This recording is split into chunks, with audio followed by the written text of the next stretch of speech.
Today I'm announcing the United States. Sie ahnen vielleicht, dass es eine spannende. Ici, la presse est very, very hot.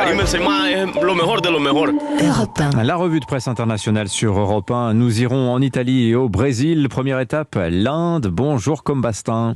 Bonjour. À la une, à New Delhi. Ici, on parle de l'opportunité pour l'Inde d'acheter du carburant bon marché suite à la guerre en Ukraine. Selon NDTV, New Delhi est en discussion avec Moscou pour écouler ses stocks de pétrole, dont les prix ont plongé suite aux sanctions et qui peinent désormais à trouver preneur.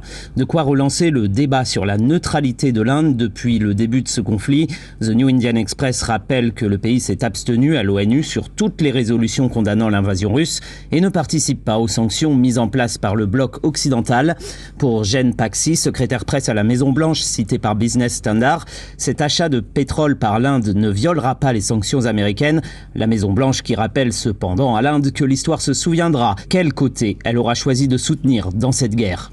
Merci Com. Direction Rome maintenant. Bonjour Antonino Gallofaro. Bonjour. À la une en Italie. La presse italienne raconte ce matin l'histoire de la petite Sacha, cette fillette d'Ostomel près de Kiev qui a perdu un bras, a écrit le Corriere della Sera.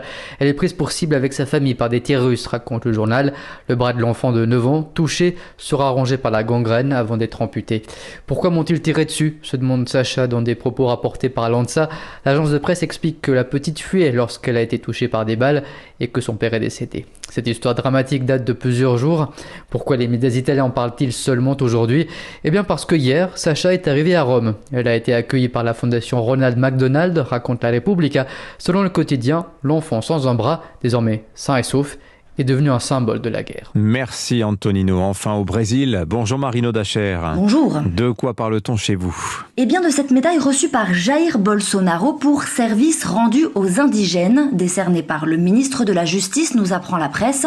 Il s'est d'ailleurs aussi attribué cette médaille et cela choque les défenseurs des Indiens car cette décoration est normalement décernée à des intellectuels ou à des chefs indigènes comme le cacique Raoni et rien dans le programme du président ne vise à protéger les Indiens, bien au contraire. Bolsonaro veut légaliser l'exploration minière sur les terres indigènes protégées, rappelle le site Géon, c'est d'ailleurs une promesse de campagne. Et en 2020, alors président, Bolsonaro avait déclaré « Les Indiens évoluent et deviennent des êtres humains comme nous », rappelle la Folha de São Paulo. Merci Marino Dacher.